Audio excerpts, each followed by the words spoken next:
In this video, we analyze two of the most insane 2JZ drift cars in the world that should not even exist. This is build versus build. Putting a 2JZ GTE Supra engine into everything that drifts is becoming so mainstream. Every once in a while though, a build so out of the box pops into our radar that the rest of the car out-crazies the engine joys. More often than not, the craziest stuff comes out of either the Scandinavian countries or South Asia. We will analyze a VW Beetle with a front-engine 2JZ and compare it to a 1950s Volvo PV, also swapped with a 2JZ. I will say it again, these cars should by any sane person's standards have no place at a pro drift competition. In the end, we will score both of them in the usual Grumblo criteria of performance, looks and sounds. Let's get into it. In the red corner, the VW Beetle drift car from Thailand. Vard Teppratan, aka Vard the Mechanic, has somehow managed to take every piece of automotive driveline component that does not fit a Beetle and fit them into a Beetle. The 2JZ engine resides at the front trunk, followed by the usual V160 Getrag 6-speed transmission. This package is so long compared to the car that the intercooler is front-mounted in front of the car's bodywork. The radiator has found a home in the original engine bay area at the back of the vehicle. Boosted with a Garrett AR66 turbocharger, the tiny car puts out 640 horsepower and 590 newtons of torque. That's about 10 times the original Beetle's power delivery. The engine management is an HKS F-Con system.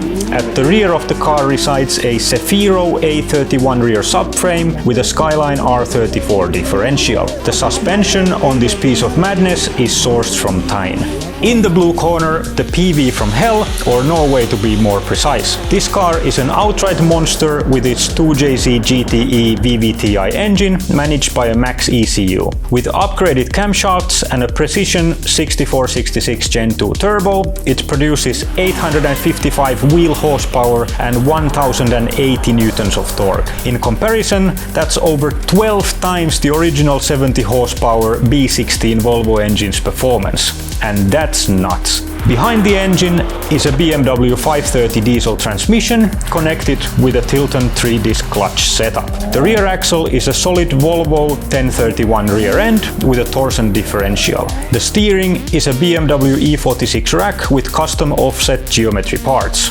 Coilovers are 3-way adjustable from ProTech. So, let's run down the Grumblo build versus build scores for Granny and Grandpa's Sunday church wagons. The first category is performance. Both cars are absolutely bonkers compared to where they started from. The Beetle gets 4 out of 5 points and the PV edges a near perfect 4.5 out of 5 points. In the looks department, well, these 1930s and 40s body lines are definitely for niche audiences at this point in time. We will score the Beetle 3 out of 5 and the PV 3.5 out of 5 on this category. Grumblo is all about pure car sounds and a tuned 2JZ is never out of fashion for us. Both cars get a 3.5 point verdict on their noise department. So, the Volvo PV edges the win with 11.5 versus 10.5 points on the Beetle. Here is the leaderboard. If you have missed some of the previous cars, go check them out as well. If you enjoyed the video, give it a thumbs up and I'll see you on the next one.